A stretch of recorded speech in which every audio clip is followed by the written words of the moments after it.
Cristóbal, buenos días, ¿qué tal todo? Muy bien por aquí, por Canarias. Por Canarias. Oye, muchas gracias, os recomiendo canariassemanal.org, me parece que es un medio que, por supuesto, debéis de tener en cuenta, porque no hay muchos medios objetivos, no hay muchos medios que desde una óptica, cierto es, progresista, sean realmente progresistas, sean realmente objetivos, y Canarias Semanal es sin ningún género de dudas uno de ellos. Así que bueno, bueno, ahí lo tenéis, ¿no? Para los que queráis.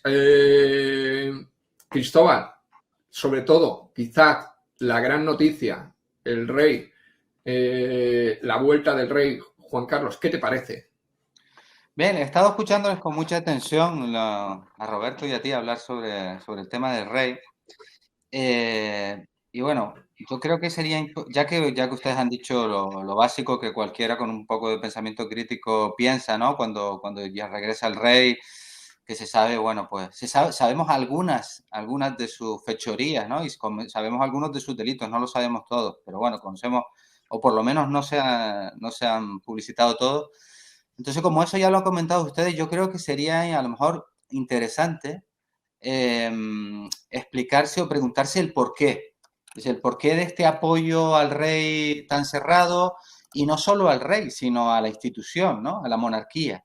Y es que durante muchas décadas, durante todas esas décadas que construyeron la imagen del rey como un rey no solo campechano, sino un rey, bueno, con un comportamiento intachable, porque hay que recordar que hasta el fenómeno aquel de la cacería en Botswana nadie hablaba mal del rey. Nosotros hicimos una vez un vídeo allá por el año 2002 y tuvo un gran éxito, a pesar de que fue un vídeo hecho con unos medios muy modestos, porque ya empezábamos a plantear pues quién era realmente Juan Carlos de Borbón.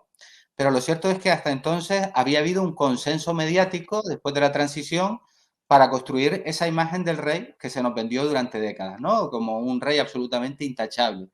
Y para aquellos que le costaba tragarse la monarquía, lo que se decía es, seguro que tú lo recuerdas, Luis, bueno, pero si en realidad el rey reina pero no gobierna, el rey no pinta nada, el rey está ahí, pero bueno, como que no hace mal, ¿no?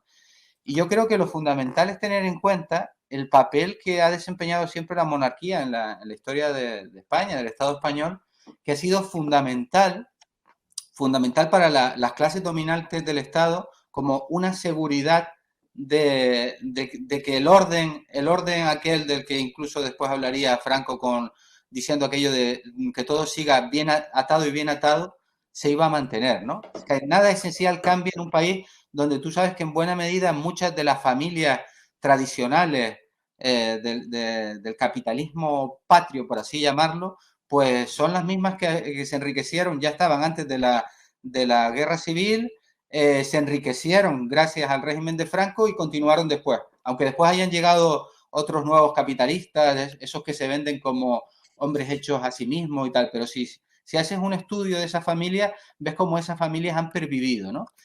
Y en ese régimen, la monarquía ha desempeñado y desempeña un papel fundamental. Tú sabes mejor que yo, y ahí te lo estaba comentando un compañero tuyo de armas, un ex compañero tuyo Sí. de armas, cómo el rey es el jefe de las Fuerzas Armadas.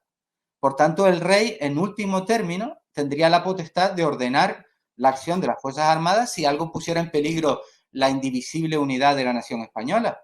O no te digo ya el carácter de economía de mercado, que es como eufemísticamente se llama el capitalismo, del Estado español. O sea, el rey es muy importante en ese sentido, ¿no? Y como símbolo de esa unidad y de permanencia que dice incluso la Constitución, pues esa es la explicación de por qué se sostiene a la monarquía. Se sostenía el rey Juan Carlos de Borbón y ahora se sostiene a su hijo. Porque claro, ahora nos dicen de Felipe VI lo mismo que se decía de Juan Carlos de Borbón. No, no, Felipe VI sí es intachable, Felipe VI, bueno, con independencia de que robe o no robe, la cuestión es que desempeña el mismo papel y que lo mismo se decía de Juan Carlos de Borbón y que a lo que hay que ir es que la monarquía es una institución esencialmente antidemocrática. No es casual, yo no sé cuánto tiempo, si me estoy extendiendo mucho me lo dices, ¿no? No, no, Eh, no, para nada.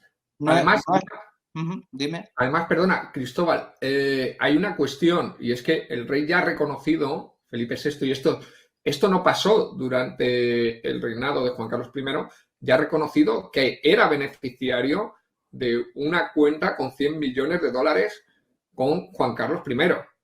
Luego alegó que no sabía el por qué. Es cierto que como mínimo él ha reconocido que lo supo un año antes de revelarlo.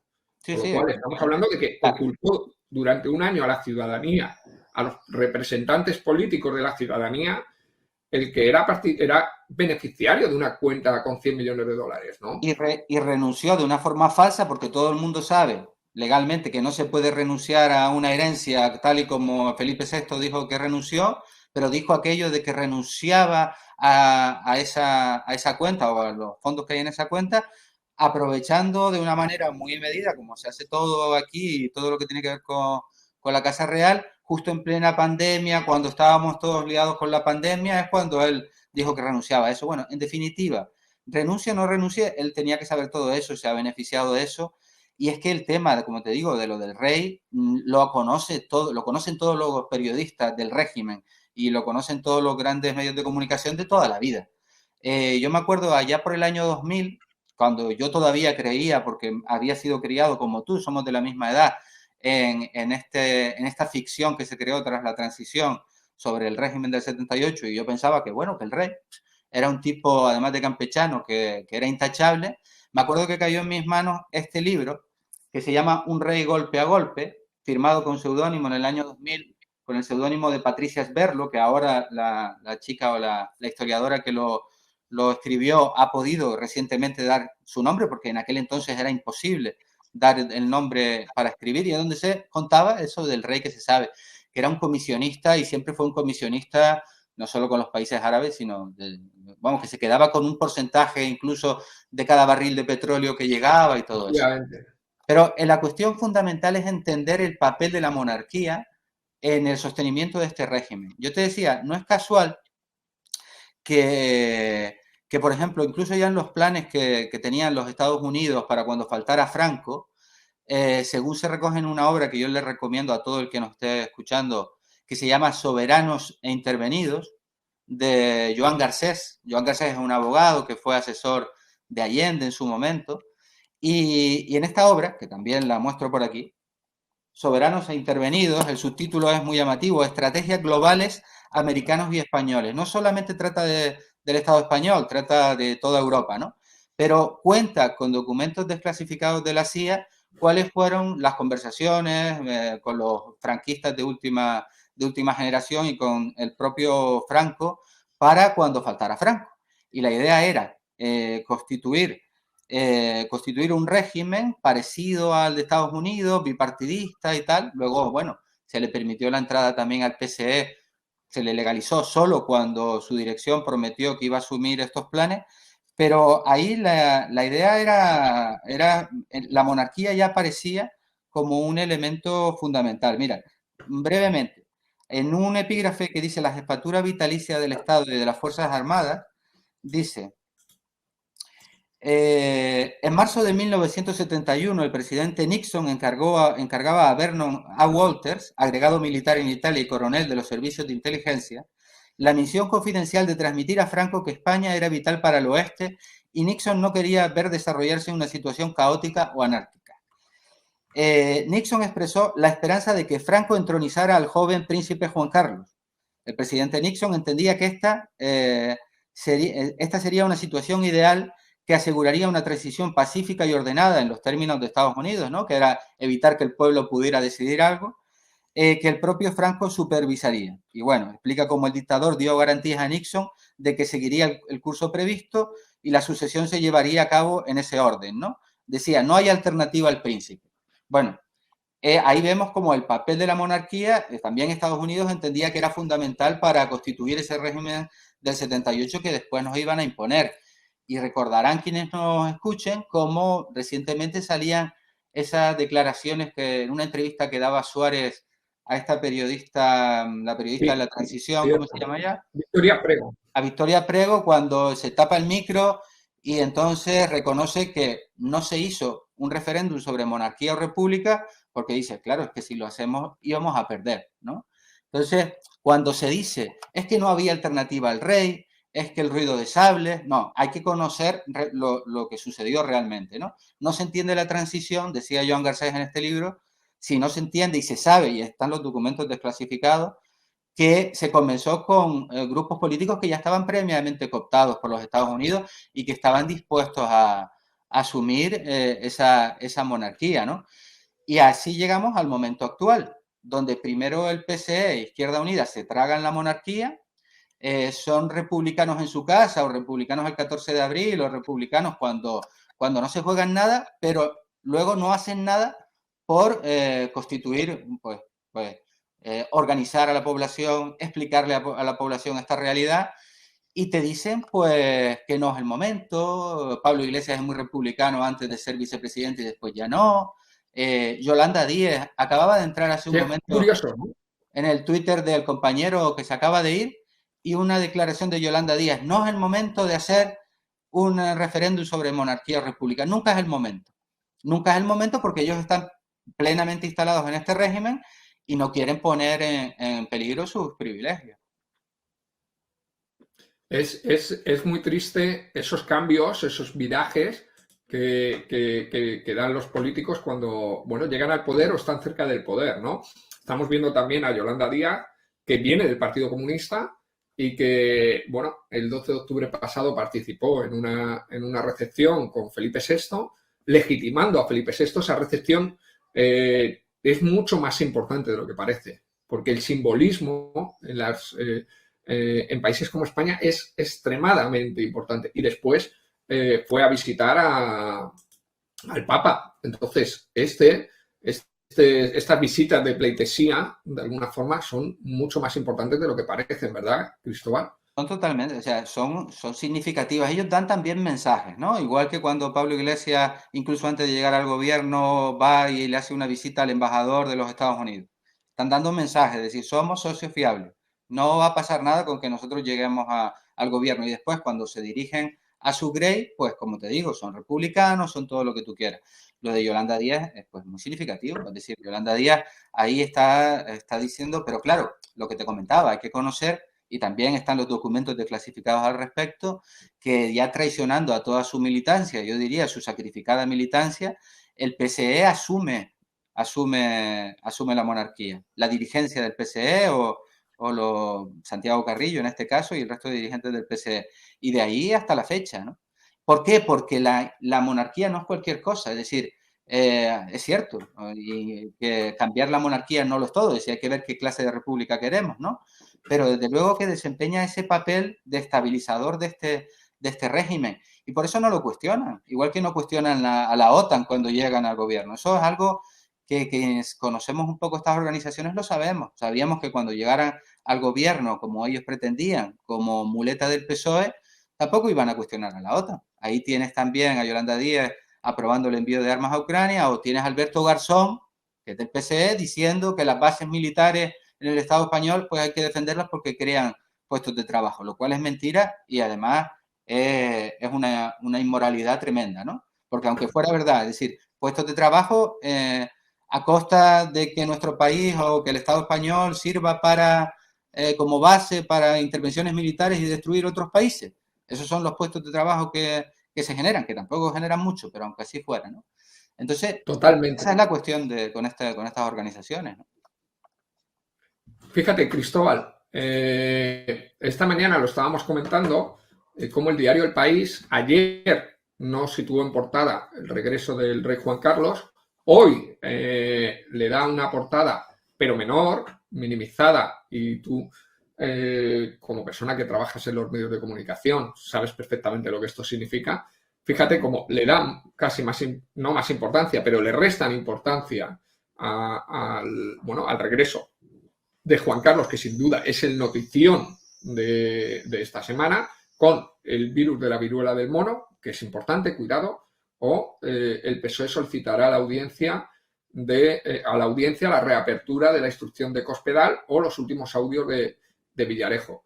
El País es un medio fundado por franquistas, es un medio que luego fue controlado por un estómago agradecido del franquismo y que ahora está en poder de fondos de inversión norteamericanos. Y esta es la razón por la que nos encontramos con esta información tan sesgada al respecto de una noticia tan importante. Es decir, luego nos hablan de desinformación, pero esto es desinformación también. De guante blanco, de seda, pero es desinformación. Yo diría que es más que desinformación, ¿no? Porque estos medios de comunicación corporativos que últimamente se esfuerzan tanto en hablar de las fake news, en realidad lo que no te cuentan es que ellos hacen algo más que una fake news, aunque también tienen sus propias fake news sensu estricto, ¿no? Ellos lo que hacen es una construcción de la realidad, que fue la construcción que se hizo durante la transición. Es decir, fue una construcción en la que tú y yo con la que tú y yo nos creamos. O sea, este es el régimen más maravilloso que ha tenido el Estado español nunca, de la Segunda República no se sabía nada, pero nada es nada. Es decir, porque seguramente que tú y yo, que somos de la misma época, no se sabe por qué, cuando estudiábamos historia nunca llegábamos ahí. O sea, nunca se llegaba ni de la Segunda República, ni a la dictadura franquista, ni a nada, ¿no? A saber cómo nos la hubieran explicado también. Pero lo cierto es que durante la transición se hizo una construcción ficticia para sostener este régimen del 78, que realmente se puede caracterizar con aquella frase de lampedusiana de cambiar algunas cosas para que esencialmente nada cambie. Es decir, hay que tener en cuenta que durante la transición se juntan varias crisis. Se junta la crisis del régimen franquista con la crisis capitalista de los años 70. Entonces, ahí se estaban jugando muchas cosas. Es decir, había que cambiar el régimen, pero ojo, a ver si... Y luego estaba el ejemplo también que también se cargaron con la acción de la socialdemocracia de Mário Soares en Portugal de la Revolución de los Claveles. Que fue peliagudo para ellos en algún momento, ¿no? Se lo cargaron, pero hubo un momento en que un barco de la OTAN se acercó a Lisboa, como diciendo, nosotros estamos aquí por lo que pueda suceder. Y entonces, en toda esta construcción que hicieron de la transición, como digo, para justificar este régimen tan maravilloso que después se caería y se vería todo lo que hay detrás, ¿no? Toda esta corrupción de la que ustedes están hablando, todo ese enriquecimiento de unos pocos en beneficio de la mayoría, toda la destrucción de la industria que había en el Estado, las privatizaciones que comenzaron después con el PSOE, que fue porque las socialdemócratas siempre hacen el papel o el papel más sucio, ¿no? Que no son capaces de hacer los de la derecha tradicional. En toda esa construcción el país jugó un papel fundamental. El país que durante mucho tiempo, mucha gente, sobre todo en aquella época, yo creo que está muy desprestigiado ya, pero en aquella época se tenía como un medio progresista o el medio de los progresistas. Yo recomiendo, aunque sea un poco hacerme una cuña, pero lo importante no es que yo hiciera la entrevista, sino lo que dice el periodista. Recomiendo, y te voy a pasar el enlace, una entrevista que le hice a Rafael Gómez Parra, que es un veteranísimo periodista que fue responsable político de la Organización de Periodistas del PSE en Madrid durante la transición, que participó en las reuniones de la Platajunta y todo esto, y que explica perfectamente cómo fue la creación del país y para qué se creó el país. Es decir, que lo del país no es que después se fuera derechizando y demás. No, no, no. El país se hizo a propósito con la idea de ir justificando todas las políticas, toda la llamada reconversión industrial, que no fue más que acabar con la industria que había en el país, etcétera, por parte del gobierno de Felipe González y todo eso. Y ese fue el papel que jugaba el país y el papel que ha jugado hasta llegar al punto de hoy en el que ya, bueno, ya digamos que la gente más progresista, la gente más de izquierda lo tiene claro y entonces hay otros medios que juegan ese papel, como podría ser Público, que es progresista en algunos aspectos, pero como decíamos el otro día, en las cosas fundamentales, cuando se trata de las guerras y de apoyar a Occidente en las guerras, o cuando se trata de ir en contra de países que tratan de ser independientes, como Venezuela o Cuba o lo que sea, ahí se retratan claramente, ¿no? Totalmente. Fijaros, al respecto de lo que comentas del país, que estoy completamente de acuerdo, y luego nos pasarás el enlace y recomendaremos por supuesto, esa entrevista. Fijaros, no es gratis la construcción del relato, como nos explicaba muy bien Cristóbal, nos explicabas. tiene un coste. Fijaros, Telefónica solo recupera 34 millones de los 1.000 millones invertidos en Prisa. El operador se hizo con Digital Plus por 725 millones de euros, compró bonos convertibles por valor de 100 millones de euros y realizó 2 ampliaciones de capital por otro tanto, es decir, por otros 100 millones de euros. Total, de 1.025 millones de euros ha recuperado, de 1.025 millones de euros ha recuperado 34. Y otra noticia de ayer, Payete abandona Prisa y el PSOE aumenta su control en un movimiento crítico para Sánchez. Telefónica ha dado un paso atrás en Prisa, al igual que hicieron anteriormente Botín y Fainé. Eso refuerza a los hombres del PSOE dentro del grupo. Vivimos en una auténtica dictadura que obviamente no se puede nombrar dictadura porque es una obscenidad, aquí no pasa lo que pasa en las dictaduras, pero al final es un régimen autoritario controlado en el que la información en la que nosotros basamos nuestras decisiones, entre ellas el voto, es una decisión, es una información claramente sesgada, claramente manipulada, claramente falsa en muchos casos, ¿no? Con esa falsedad que comentas, que no es una falsedad a lo mejor en sentido propio, pero al final construir un relato ficticio, construir un escenario ficticio es igual de falso que engañarte, ¿no? Que también muchas veces es falsedad en sentido propio, porque si tuviéramos posibilidades de hacer, que nosotros hemos hecho alguno aquí, pero si tuviéramos posibilidades de hacer una suerte de taller donde pudiéramos coger noticias del país y analizarlas, veríamos que en muchos aspectos, me acuerdo, por ejemplo, la gran campaña que hicieron contra Hugo Chávez, por decir algo, ¿no? Ahí era mentir propiamente. Es decir, ellos inventan sin ningún tipo de problemas, al margen de construir tendenciosamente la opinión, también está claro que inventan. Y en cuanto a eso que dices de la dictadura, la cuestión es que, claro, no estamos en el franquismo, evidentemente. Y no estamos en la época más dura del franquismo y tal. Pero si te vas a poner, decir, un poco riguroso con respecto a los términos, claro. La cuestión no se trata solamente de si hay una represión durísima o no lo hay, que eso siempre depende de la resistencia popular que haya, ¿eh? Podríamos hablar de la ley Mordaza y demás. O sea, si no hay más represión pura y dura física, es porque no hace falta.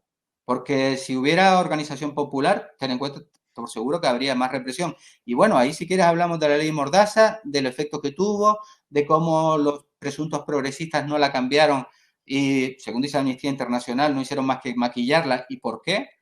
Pero hablando propiamente de dictadura, bueno, no es solamente el tema de algunas libertades formales, sino realmente vayámonos a los clásicos, ni siquiera digamos, a una definición marxista, sino a Aristóteles. O sea, ¿quiénes gobiernan? ¿Gobiernan los pobres o gobiernan los ricos? ¿Gobiernan la minoría o gobiernan la mayoría? Gobierna la mayoría, digo la minoría, gobiernan los ricos. Totalmente. Y no solo es que a la mayoría la desinformen de 1000 formas, porque la mayoría de la población ni siquiera lee El País o lee los periódicos. Digamos que está desinformada o está más que nada distraída con otro tipo de producciones de televisión y demás, ¿no?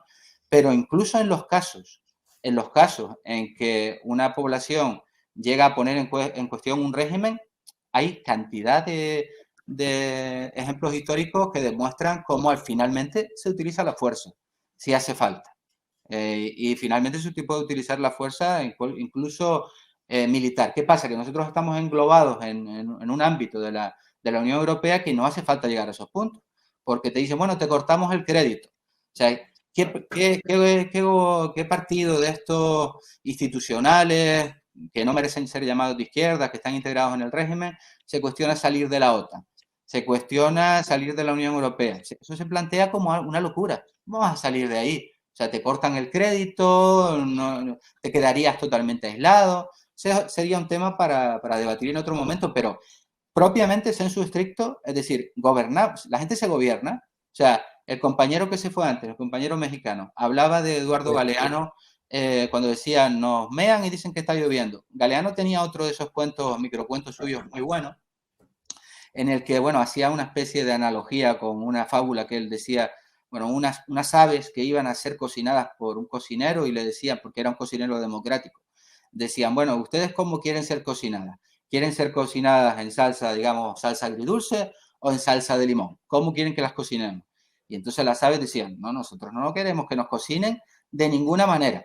Y dice, bueno, esa cuestión está fuera, eso está fuera de la discusión. Pues ese es el tema.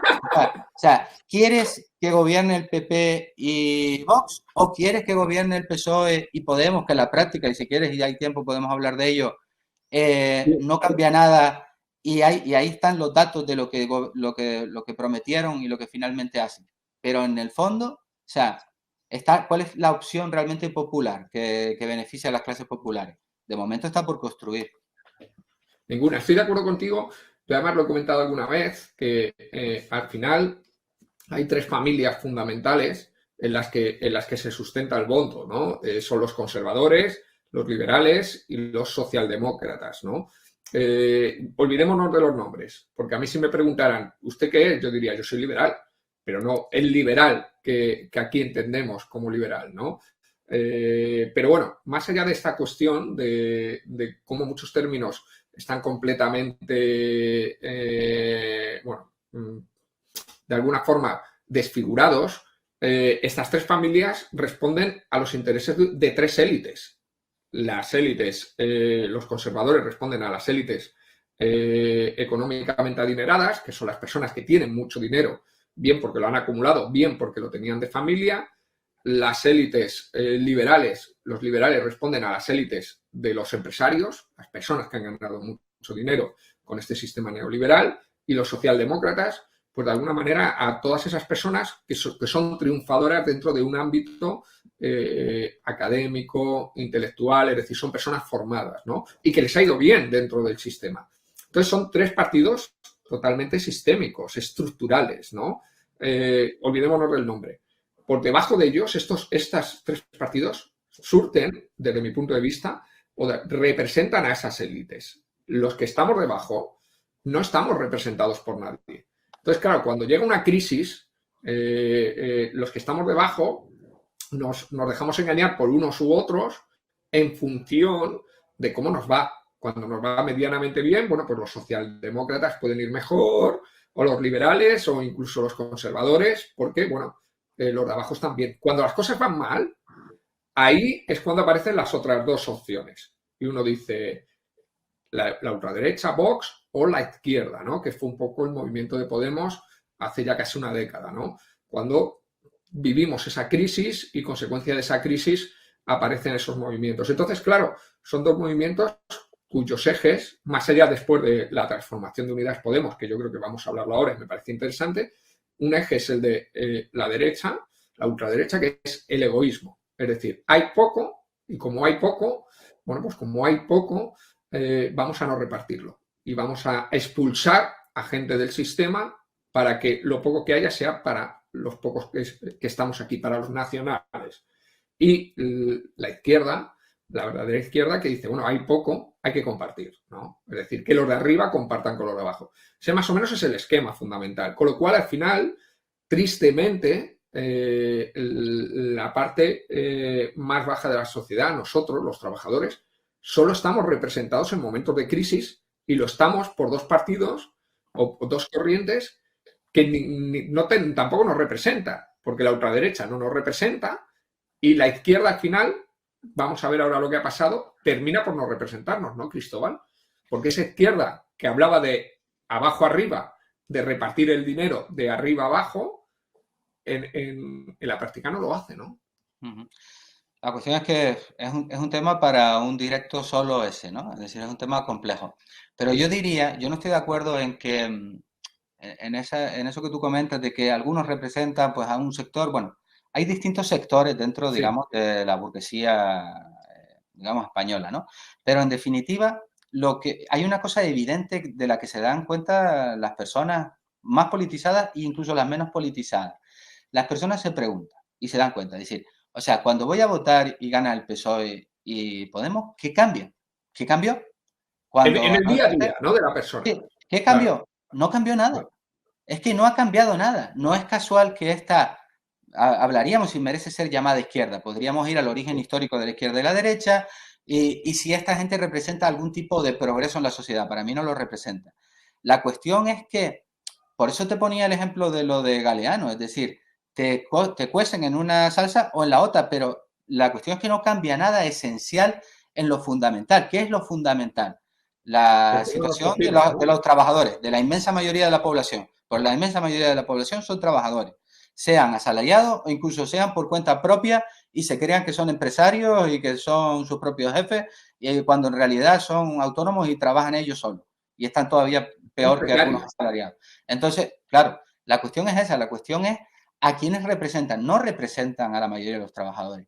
Y el problema es, y nosotros eso lo tenemos claro, aunque también tenemos claro que estamos en un momento histórico muy difícil para las organizaciones que quieren transformar la sociedad, porque el movimiento comunista se descabezó y hay que volverlo a organizar, las organizaciones populares igual, hay sindicatos que no son sindicatos, sino son aparatos del Estado, como comisiones obreras y UGT, y no representan a la clase trabajadora, pero aún así la cuestión es que tú hablas de los socialdemócratas. Históricamente los socialdemócratas te planteaban, históricamente cuando se diferenciaron de los comunistas, históricamente te decían que querían llegar incluso al socialismo, pero gradualmente.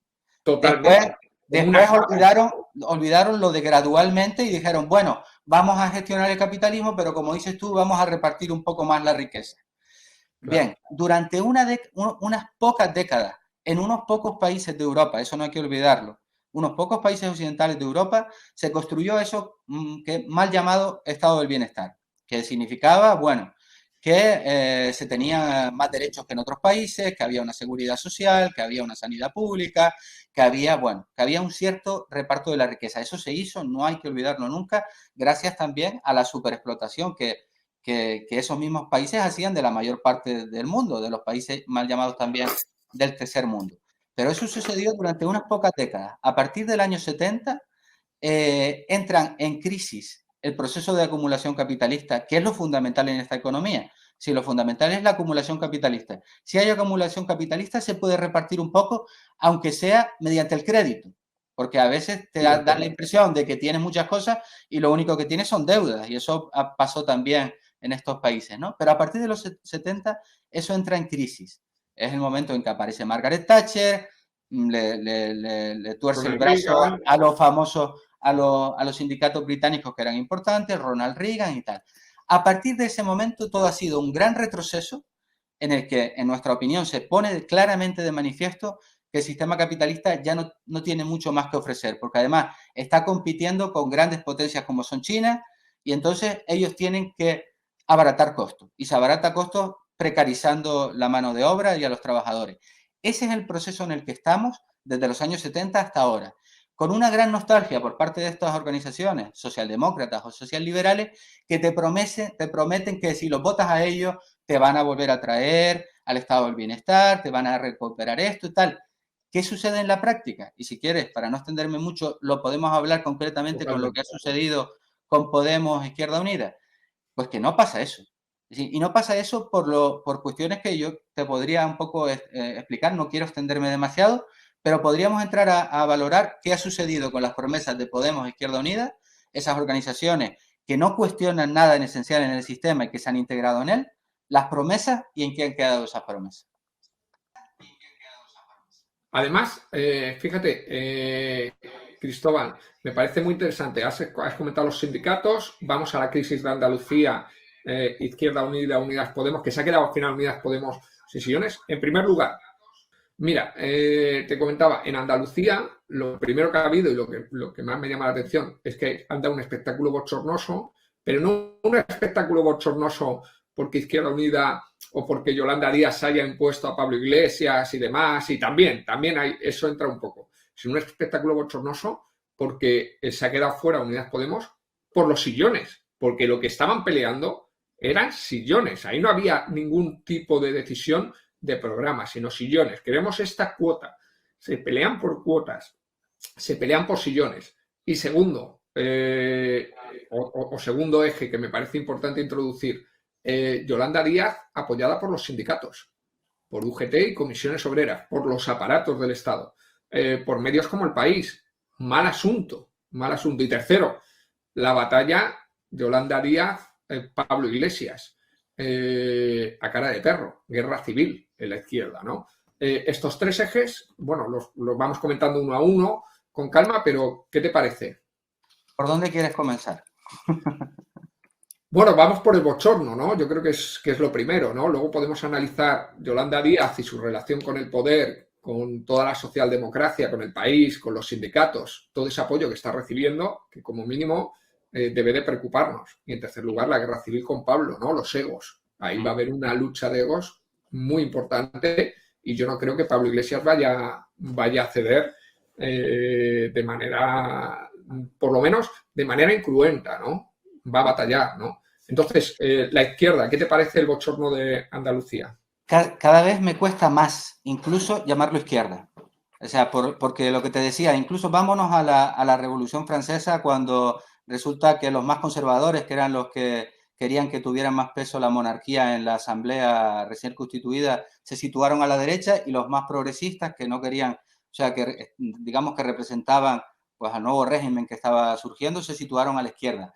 Cierto que el nuevo régimen luego era aquello que se llamaba tercer estado y luego se descubrió que dentro del tercer estado a su vez había burgueses y proletarios con intereses antagónicos.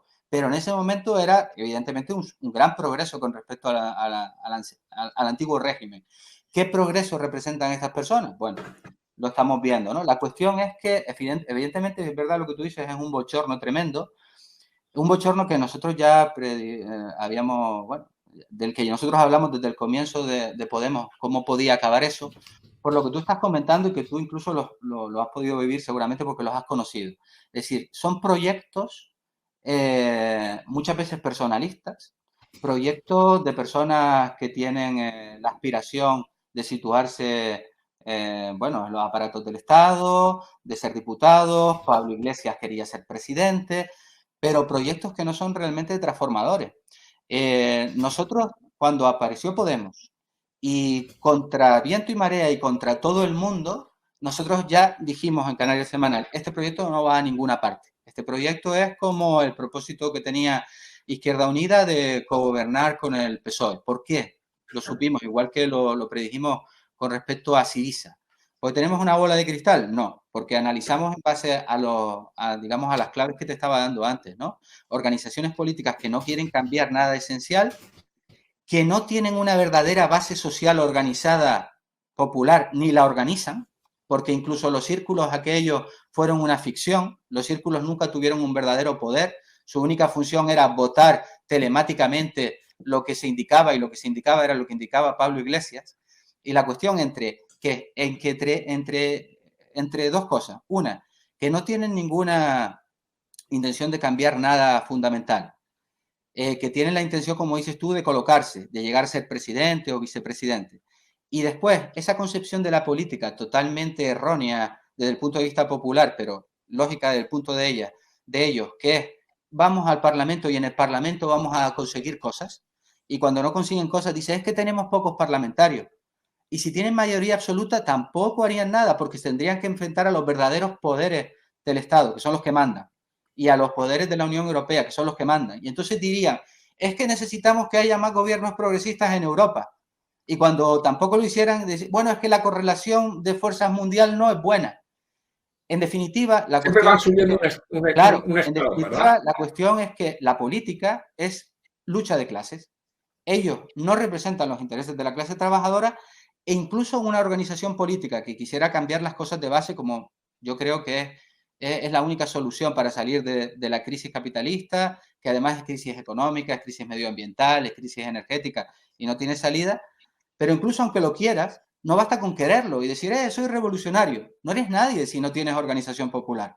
Porque cualquier cosa que pretendas hacer, cualquier cambio que pretendas hacer, vas a tener a todos los poderes en tu contra. Vas a tener a esos medios de comunicación que ayer aplaudían a Pablo Iglesias y hoy no lo hacen. Y entonces él se pone muy enfadado, se enfada mucho en la base, se mete con Ferreras. Sí, pero tú te reunías con Ferreras, tú comías con Ferreras. Y gracias a la sexta tú llegaste a ser lo que eras. O sea, te utilizaron mientras le fuiste útil y después, como era lógico que iba a suceder. Entonces, al final detrás de eso no hay nada. Es decir, para las clases populares, para los trabajadores, triunfe Yolanda Díaz, que la presentaron como la gran esperanza blanca, ¿no? Porque además es mujer y todas esas cosas.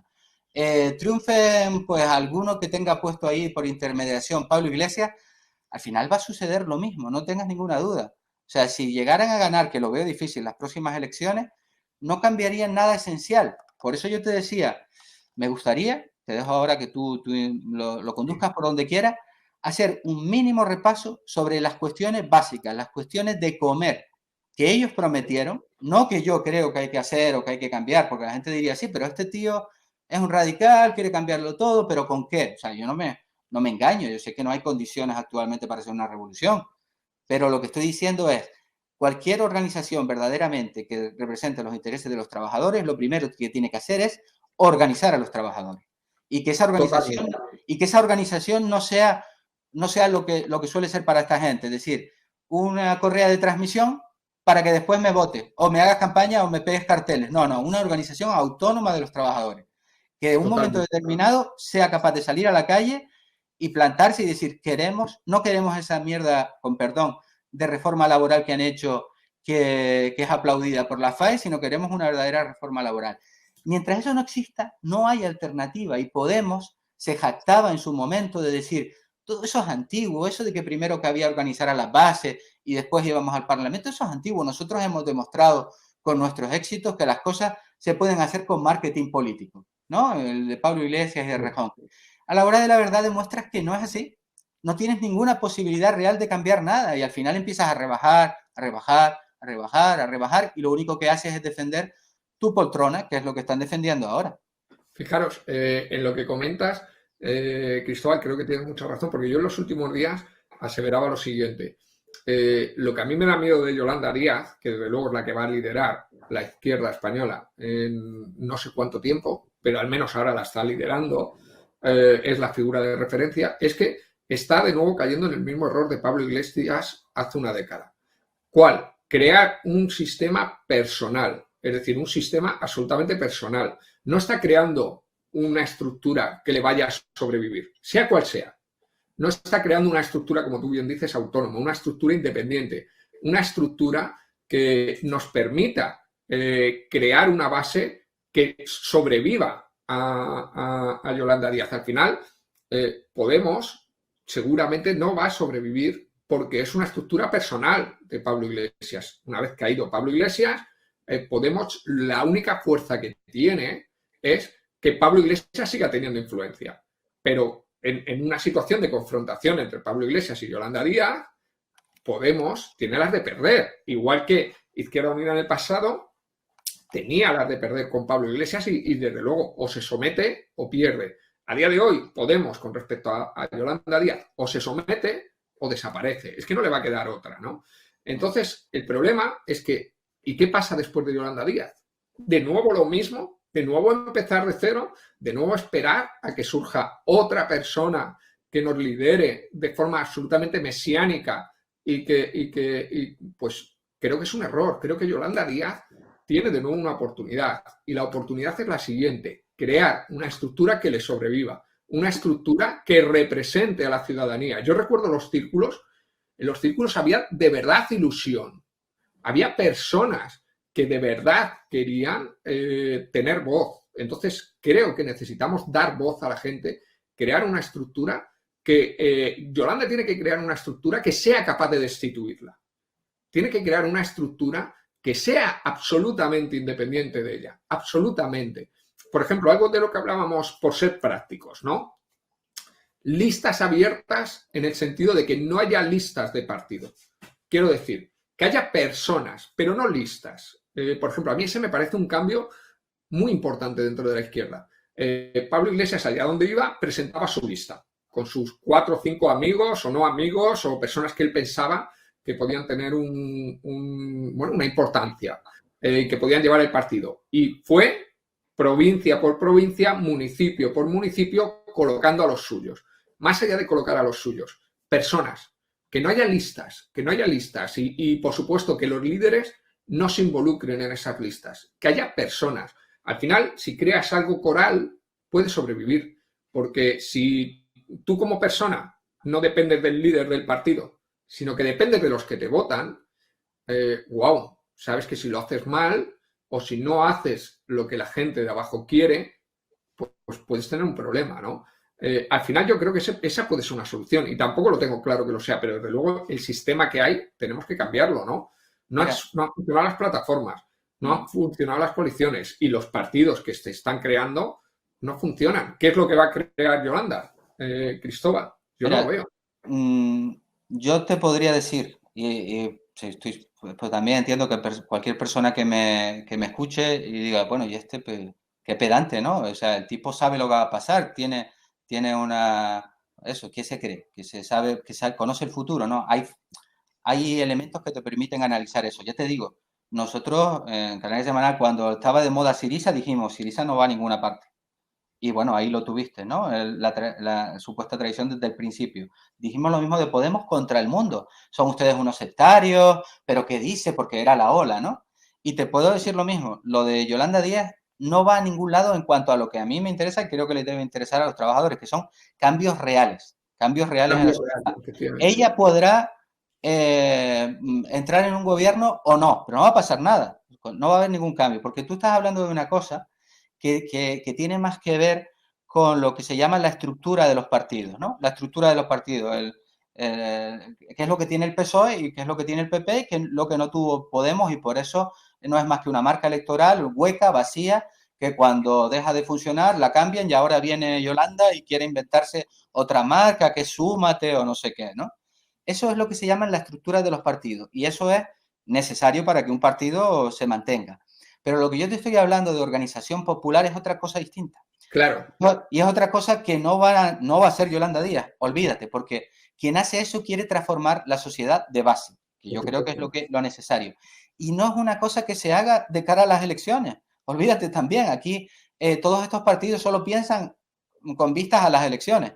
Y entonces todo su discurso y todo es en vista a las elecciones, lo que los medios pueden asumir, conseguir más votos, son lo que se llaman partidos atrapalotodos, que quieren conseguir más votos, más votos, más votos, eso te puede llevar a ganar unas elecciones.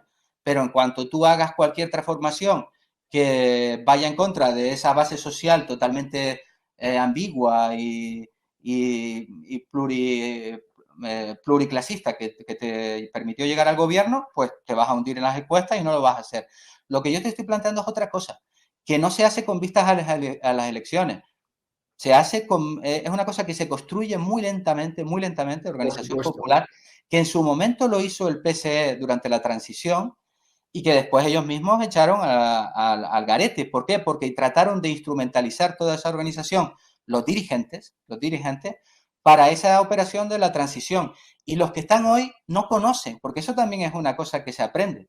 O sea, es decir, esa organización popular que a veces es súper lenta, que a veces incluso se hace en Ateneos, que es cultural, y que da frutos 10 años después, 15 años después, la gente dirá, ¿pero cómo? Pues sí, así, lamentablemente es así de lento. Eso también hay que aprenderlo. Y esta gente no lo Sí. ha aprendido, porque esta gente viene pues de la universidad, de asambleías de universidad, viene de un PSE que no tiene nada que ver con el PSE histórico, y entonces yo estoy absolutamente convencido de que no van a ser otra cosa diferente. O sea, No.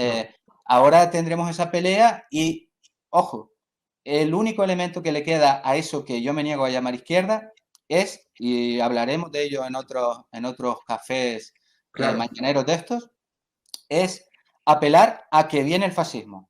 Sí, Cuidado, sí, miedo, claro. que viene el fascismo. Claro. Que viene el fascismo, vótame, ¿qué quieres? ¿Vox? Hablaremos Claro. de eso No, no, porque ese es su juego, la ¿eh? cuestión es por qué realmente estas organizaciones de extrema derecha crecen. ¿Por qué crece Le Pen en Francia en feudos que fueron del Partido Comunista, por ejemplo?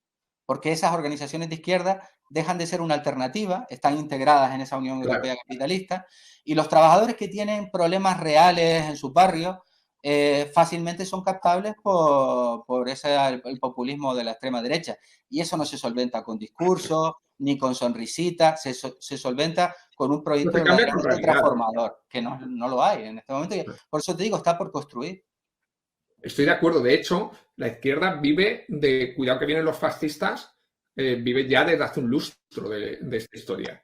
Eso se acaba porque si al ciudadano no le resuelven los problemas, se acaba. Mira, yo Como eso siempre, de que viene el y no, lobo, que viene el lobo. Cuando venga el lobo de verdad, claro, que viene el lobo está muy bien, pero llega un momento en el que dices, bueno, esto es suficiente. Obviamente yo nunca voy a votar, jamás en la vida, votaría a Vox. Pero al final, fijaros, yo soy militar, o me considero militar, y soy denunciante de corrupción. Hay un gobierno del PSOE con Unidas Podemos. ¿Qué ha cambiado mi vida como denunciante de corrupción? Nada, nada. Es más, terminó la directiva europea en diciembre del 2019, la fecha para ser implementada en España. No se ha implementado. Es muy probable que España vaya a pagar una multa millonaria por no implementar esa directiva, mientras que a los denunciantes de corrupción nos tiene pasando hambre. Es decir, prefieren pagarle millones a Europa antes que reparar a los denunciantes de corrupción. Bien, como militar, ¿qué ha cambiado? Que haya llegado Margarita Robles al gobierno. Nada. Pero no solo no ha cambiado nada, sino que a Cabo Santos, estando Unidas Podemos en el gobierno, le han echado a la puñetera calle por firmar un manifiesto antifranquista. Es decir, no solo no ha cambiado nada, sino que todo ha seguido exactamente igual, ¿no? Tercera condición que yo tengo, autónomo. ¿Qué ha cambiado mi vida de autónomo desde que está el PSOE y Unidas Podemos en el gobierno? De ninguna manera, nada. Lo único que ha cambiado es que me ha subido la cuota. Nada más. Entonces, al final, obviamente yo no voy a caer en el discurso fácil de votar a la ultraderecha, nunca. Pero muchos ciudadanos, si tú no les resuelves los problemas, muchos ciudadanos de estos colectivos que yo acabo de comentar, que son los tres de los que yo puedo hablar directamente, van a decir, pues voto a la ultraderecha, ¿por qué no? Pero otros muchos... Me la ha solucionado, Unidas Podemos me la ha solucionado, el PSOE me la ha solucionado, pues voto a Vox. Hay 2 millones de autónomos precarios, que es decir, entre los que me incluyo, que no llegamos a facturar o a tener 900 euros al mes. De 900 nos quitan 300 de la cuota, pero así. O sea, yo que podría estar viviendo con 900.000 euros, al final me encuentro todos los meses con 400, 500. Entonces, claro, esa gente cuando llega y escucha el discurso de Vox, dice, bueno, pues voy a probar, pues no lo veo mal. Pues efectivamente, pues lo típico, pues seguro que si a mí no me lo dan es porque el dinero se lo están dando a los migrantes, etcétera, que esto es una falsedad, cuidado. Pero bueno, al final ese discurso es fácil que cale en una persona que está desesperada. No olvidemos que en España hay 2 millones de niños pobres. Hay un 11% de hogares españoles en los que hay pobreza climática. Y claro, resulta que están duplicando el gasto militar, que le dan 11.000 millones de euros a la Iglesia. Pues claro, es que es una barbaridad. Claro, entonces al final es normal que ese trabajador desesperado vote a la ultraderecha. Y no estoy diciendo que deba de hacerlo, ¿no? No, pero primero, no ha habido ningún tipo de educación, digamos, en ese sentido, porque no interesó y podríamos volver a la transición, ¿no? O sea, ¿qué decían el PSOE? Bueno, pues este es un país maravilloso para enriquecerse, ¿no? Esa es la cultura del pelotazo, esa es la cultura promovida por lo que ellos llaman izquierda. Y son muchas cuestiones. He hablado del tema de la inmigración, por ejemplo. En el tema de la inmigración, este progrerío, por llamarlo de alguna manera, también tiene un discurso puramente en el que se dice, bueno, el tema de la inmigración es bueno porque hace falta inmigración. Bueno, no. El tema de la inmigración, las personas que se meten en esas pateras y mueren en el océano intentando llegar a Canarias o llegando a Andalucía, no lo hacen porque dicen, quiero prosperar, quiero ser mi propio jefe, voy al sueño europeo. Quiero ser autónomo, ¿no? No, lo hacen porque tienen una situación en sus países de la cual es responsable este mismo sistema, de la cual es responsable.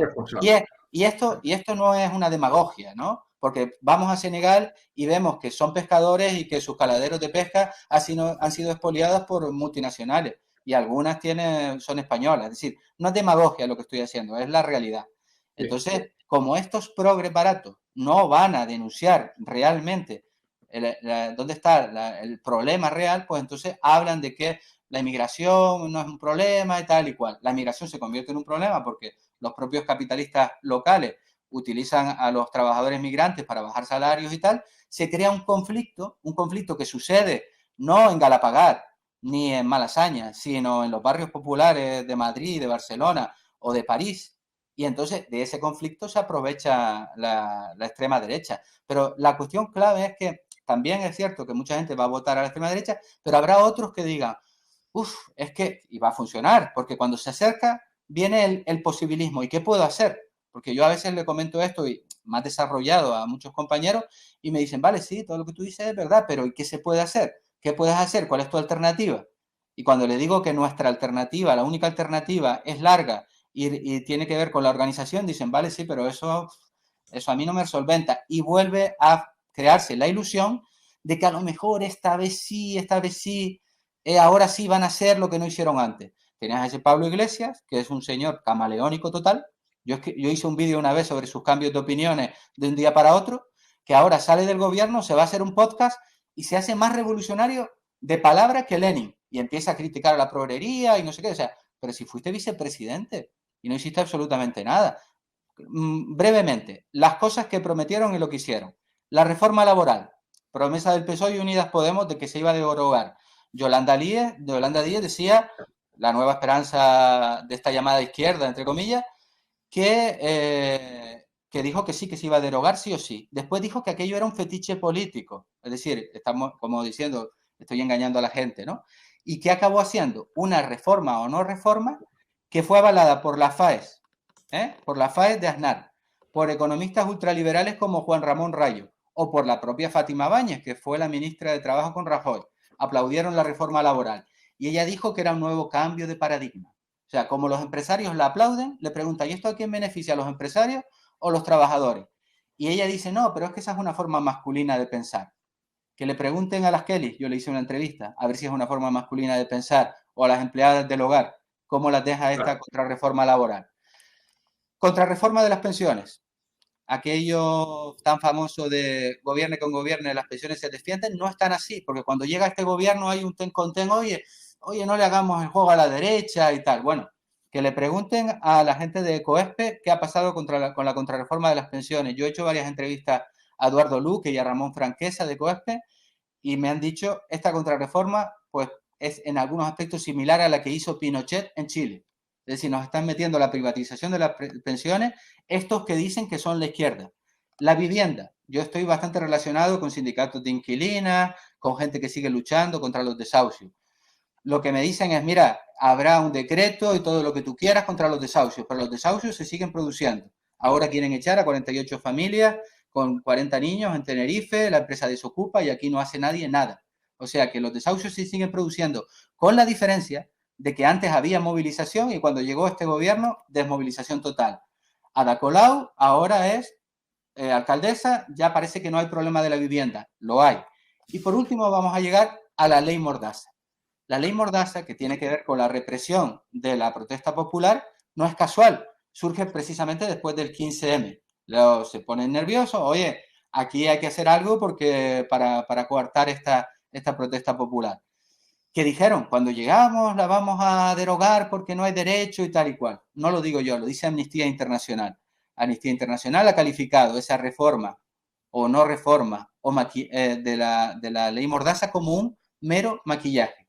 Eso que Enrique Santiago, ese señor que no merece ser llamado comunista, pero es el secretario general del PSE, salió a presentar como una gran cosa, dice Amnistía Internacional que no es más que un maquillaje. ¿Por qué?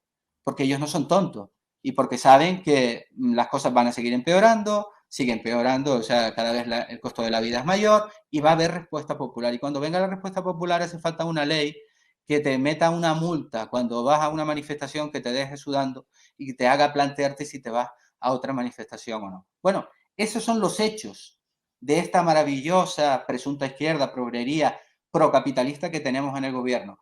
¿Va a cambiar algo porque gane Yolanda o porque ganen los de Podemos? Yo te predigo aquí, como si fuera Nostradamus, que no. Y lo podremos ver dentro de algunos... Si ellos ganaran las elecciones, podríamos sacar este audio y podríamos decir, mira, pues sí, nada ha cambiado. Lo que hay que hacer está todo por construir. Estoy completamente de acuerdo contigo, Cristóbal. Bueno, pues vamos a ir cerrando ya.